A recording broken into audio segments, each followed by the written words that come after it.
madaxweynaha Somaliland Muuse Biixi Cabdi iyo wafdigu hogaaminayo oo safar shaqo ku maraya qaybo kamid ah gobolada Somaliland ayaa gaaray magaalada madaxda gobolka Daadmareer ee Oodweyne qaybaha bulshada mas'uuliyiinta gobolka ka degmada Burco qaybaha bulshada mas'uuliyiinta gobolka ka degmada odayaal waxgarad iyo mudan kale ayaa wafdiga madaxweynaha ku soo dhaweeyay magaalada Oodweyne madaxweynaha Somaliland ayaa xariga ka jaray mashaariic waxqabad oo laga hirgeliyay magaalada Oodweyne taas oo qayb ka yahay banka magaaladu ay yeelan doonto oo loo dhisay hab casri ah munaasabadan xariga jarka ee banka Oodweyne oo ka dhacday afaafka hore ee bankaasi ayaa waxa ugu horeyn ka hadlay gudoomiyaha banka dhexe ee Somaliland Ali Baghdadi kaasi oo ka warbixiyay adeega bulshada iyo doorka uu ka qaadan doono fududeynta maamulka dawliga ah ee magaalada Oodweyne bankani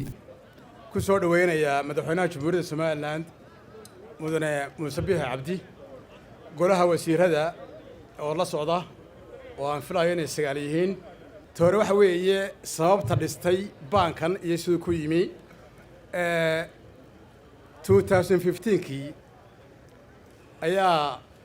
la soo diray guddi ka socota banka dhexe markaa waxay sameeyeen daraasad ay ku sameeyeen gobolka natiijadu waxay noqotay inuu gobolku u baahan yahay ban markay eegeen dhaqaalaha baaxadda leh beeraha xoolaha daraasadaasoo taala ayaa maalmaha ka mid ah markii madaxweynaha Jamhuuriyadda Somaliland uu magacaabay anaga iyo agaasimaha guud wuxuu nagu marti qaaday gurigiisa qada sharaf markii aanu qadeynay ee aanu cabaar sheekaysanay ayaan u dhiibay warqadda way xidhneyd laakiin waxa ku qoraa baahiyaha gobolka Oodweyne waxaana ay soo dhiibay suldaankii imika ugu horeeyay Cabdiraxmaan Ogood oo yidhi madax dhaqameedkii ay soo dhiibay madaxweynaha ugi haddaad mar uu aragto ilaa 10 qodob ay ahaayeen markii aan dhibay madaxweynuhu wuxuu wixii ku khuseeyana dee qaboynta kana musaarada yahayda ayaan u gudbinayaa wasiirka xanaanada xoolaha Siciid Sulub qorsheynta qaranka Xasan Gaafadhi horumarinta deegaanka Shukri Xaaji Bandare iyo sidoo oo kale madax dhaqameedka gobolka ayaa sheegay in mashaariicdani waxqabad ay qayb ka qaadan doonaan kobaca iyo horumarinta gobolka aad iyo aad baan idin soo dhaweynaynaa waxaan idin soo dhaweynaynaa gobolka Daadmareer sidii la idinku soo dhaweeyay goboladii kale oo dhan gobol ahaan mashaariicda anigu maanta waxaynu joognaa bankii oo intii Soomaali dawlad ahayd la hadal hayay laakiin maanta ay noqotay in adigoo madaxweynaha in la dhiso oo uu dhameystirmo waxaan aad iyo aad idinku mahadnaqayaa haddaad tihiin gobolka Daadmareer soo dhaweyntii aad iyo aad qaaliga u ahayd ee kala dambeysay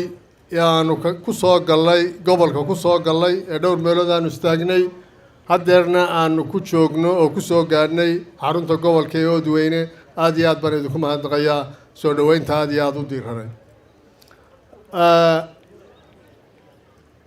maanta waxa farxad ah inaynu halkan ka tirinayno waxqabad ballaaran oo xukuumaddu ka samaysay gobolka oo maanta kii ugu weynaa ama ugu muuqaalka fiicnaa aynu taagannahay oo aynu xafladiisii iyo xariga jarkiisii aynu ka soo wada qayb galnay horta maanta maalin inooga weyntay ma jirto haddaynu nahay reer Daadmareer sababtoo ah baankii ugu quruxda badnaa Somaliland baa maanta runtii laynoo dhisay baanan kalena way ku daba jiraanoo horta tiraba ilaa 4 baan u malaynaya inay ku daba jiraan oo maaragtay isku wada mid ah oo ay dawladeennan maanta ay runtii ay samaysay dhistay anigu wax kale oran maayo muddadii aan wasiirka ahaa labadii dawladeed ee isku xigay ilaahay baa mahad leh aad iyo aad baan ugu mahad celinaynaa sababtoo ah anigu intii aan shaqaynayay wixii aan wax ka qabanay wax ku oola ayay noqdeen waxa aniga weli waxba dhiman baan leeyahay markaan ku kacaamay dhulkan sidee waxaan jireen imika waa leedin dadaalayaa madaxweynaha maanta jooga Muuse Biixi Cabdi aad buu ugu dadaalayaa wixii gobolku hormari jireen infrastructure-kaaba in Daadmareer loo sameeyo laakiin waxa ka horeynaysa tacmiirta dadka deegaanka u dhashay inay marka hore soo camiraan gobolku wuxuu ku camirmaa baa imika la taagay banka finance-kii baa daba socda custom-kii baa daba socda hawlo badan oo dawladdu leedahay baa daba socda inamada ay shaqaalaha la qorayaa haddii dakhli ku filan laga waayo oo la yiraahdo gobolku iskuma filla dee banku horta waa baan culus oo dhisay Cali Ibraahino ilaahay mahadiye laba rari kari maaye laakiin dawaa layna dacaadeynaya waxa la oranayaa waar nimankii baanka weyn loo dhisay maxay soo xareeyeen annagu waxaanu ku kacaannay iyada oo Oodweyne qaadato tuulooyinka xadka oo dhan cashuurteeda oo daabaqada imika lagu qaado Burciya Hargeysa halka lagu qaado dakhligu halkan soo galo oo dakhli inta ka badani Oodweyne soo galo madaxweynaha Soomaaliland mudane Muuse Biixi Cabdi ayaa uga mahadnaqay soo dhaweynta bulshada Oodweyne wuxuuna ka sheekeeyay madaxweynuhu doorka bulshada gobolku ku leeyihiin nabadgelyada iyo dawladnimada Soomaaliland dhammaan intii Hargeysa aanu ka soo baxnay ama Soomaaliland gobolada ilaa boor markan ka soo bilownay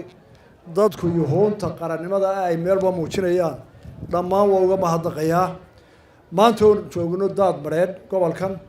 si gaar ah uga mahadnaqayaa waayo tiinu waxay dheeraad xamaasad kuwii hore aad iyo aad uga sareysa haday dhawaaq tahay iyo haday sacab tahay iyo midba tahay aad baan uga mahadnaqayaa dumarkii carruurta yaryar la taagnaa cadceeda ilaa imika guriyada ka maqan odayaasha cirrada leh dadka waayeelka ah ee intaa inay qarnimadooda u muujiyaan iyo difaaca Soomaaliland aad iyo aad baan ka mahadnaqaynaa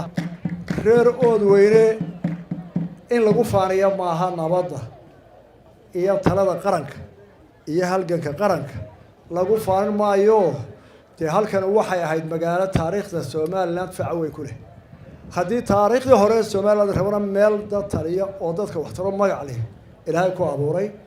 ugu dambeyn madaxweynaha Soomaaliland ayaa xadhiga ka jaray baankani casriga ah ee magaalada Oodweyne laga hirgeliyay waa fahmi kaysa xirsi